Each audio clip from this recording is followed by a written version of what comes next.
Vous avez subi combien d'attaques du loup? J'en ai subi une uniquement en 2019, le 5 septembre. Qu'est-ce qui s'est passé ce jour-là? Donc j'avais les brebis en estive.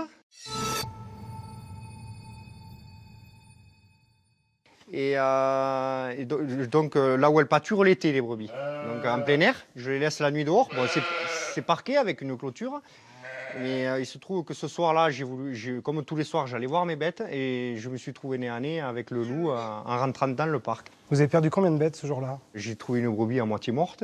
J'en ai perdu une autre le lendemain et en tout, il y avait 5 brebis d'attaquer. Et ils étaient en train, quand je suis arrivé sur les lieux, ça venait de commencer à mon avis. Heureusement que je suis monté les voir ce soir-là. Vous vivez avec cette peur du loup? Il y a une certaine crainte, oui.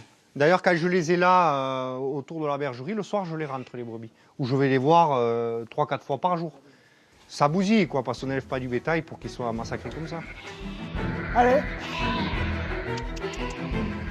L'État autorise l'abattage d'une centaine de loups chaque année en France. Massacre pour les uns, mascarade pour les autres. La question divise, les intérêts divergent. Quel type de protection vous pouvez mettre en place? Clôture, surveillance? Les clôtures électriques, d'accord, dont on a démontré de toute manière que le loup s'en accommodait. Après, vous avez les chaînes de protection. C'est plus de 5 à 10 chaînes de protection qui doivent être mises en place. Mais en fait, ce sont malgré tout des animaux domestiques, les chaînes de protection. Et l'intelligence du loup fait que dans une meute, en fait, les loups détournent l'attention donc des chaînes de protection, pendant que leurs collègues viennent gentiment taper dans le troupeau et donc prédater. Donc en fait, il n'y a pas d'assurance en termes de moyens de protection. Il y a des indemnisations quand même qui sont données aux agriculteurs à chaque fois qu'il y a une attaque du loup. Donc il y a des compensations.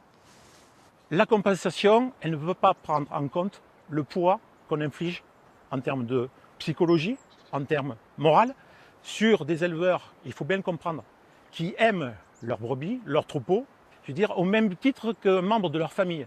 À ce stade, la cohabitation est impossible. Pourquoi impossible, cette cohabitation homme-loup? Nous, ce qu'on demande, c'est tout simplement qu'en fait, qu'on se rende compte, au vu des rapports et de l'expérience, que la cohabitation idéalisée, fantasmée et surtout imposée au monde de l'élevage n'est pas réalisable en l'état. Donc à un moment donné, j'en reviens à un choix de société, voilà, qui est imposé à une minorité, c'est-à-dire la nôtre. En 2021, on ne peut pas demander à des éleveurs de vivre comme ils vivaient au siècle dernier. Voilà. Si les gens souhaitent avoir du loup en France, ça se fera au détriment des éleveurs.